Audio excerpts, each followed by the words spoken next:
Les riches doivent l'apprendre. Ce n'est pas une faute d'être riche, mais c'en est une de ne pas savoir utiliser ses richesses. Car les richesses, si elles empêchent les méchants d'atteindre la vertu, aident les bons. En tout cas, Zachée, qui était riche, a été choisi par le Christ, mais en donnant la moitié de ses biens aux pauvres, et même en remboursant le quadruple de ce qu'il avait frauduleusement dérobé. Car une seule chose ne suffit pas. Les largesses sont sans valeur si l'injustice subsiste. Ce qui est demandé, ce ne sont pas des dépouilles, mais des dons. C'est pourquoi il a reçu une récompense plus abondante que ses largesses. Et il est bien qu'il soit désigné comme chef de publicain.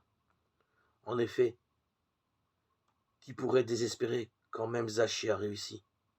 Car Zachée tirait son revenu de la fraude.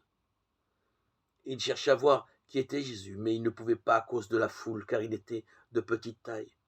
Zachée, tant qu'il est dans la foule, ne voit pas le Christ, mais il s'est élevé au-dessus de la foule, et il l'a vu.